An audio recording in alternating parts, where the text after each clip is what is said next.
माणगाव जिल्हा परिषद गटाचा विकास करणार भाजपा सौ मनीषा शिवणगेकर। निवडणुकीच्या काळात रुसवे फुगवे होतात, मात्र ते विसरून पक्षनिष्ठेने काम करणारा पक्ष म्हणजे भारतीय जनता पक्ष असल्याचं मत माणगाव जिल्हा परिषद गटाच्या उमेदवार सौ मनीषा शिवणगेकर यांनी प्रचार फेरीवेळी कोपरा सभेत बोलताना व्यक्त केले।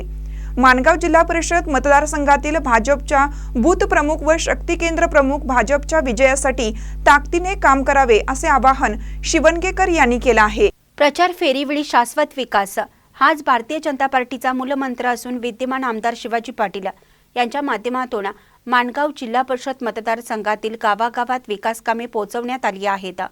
आगामी काळात ही मोठ्या प्रमाणात विकास निधी मिळणार असून प्रलंबित प्रश्नांची प्रभावी सोडवणूक केवळ भाजपच करू शकतो। त्यामुळे बूथ प्रमुख शक्ती केंद्र प्रमुखांनी घराघरात भाजपची विकास कामे पोहोचवावी असं सांगितलं। महानकरी न्यूजसाठी प्रकाश ऐनापुरे, चंदगड।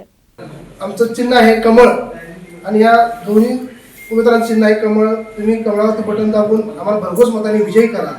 ज्या काही तुमच्या गावच्या शिवली गावच्या ज्या समस्या आहेत त्या समस्या सोडवण्यासाठी त्या विभागाचे बबनदादा असतील, संग्रामदादा असतील, आम्ही आहे, आमदार साहेब आहेत, त्याच्याबरोबर आता झडपी सदस्य म्हणून आमचे होणारे राजश्रीताई आहेत। आम्ही कुठेही तुम्हाला कमी पडणार नाही। तुम्ही हक्कानं अधिकारानं आम्हाला हात धरून या विभागाचा किंवा ह्या गावचा विकास करण्यासाठी आम्हाला बोलवा, आम्हाला सांगा। आम्ही तुमच्यामध्ये सहभाग घेऊन पूर्ण काम करण्याची ग्वाही देतो आणि मी इथेच थांबतो। जय हिंद, जय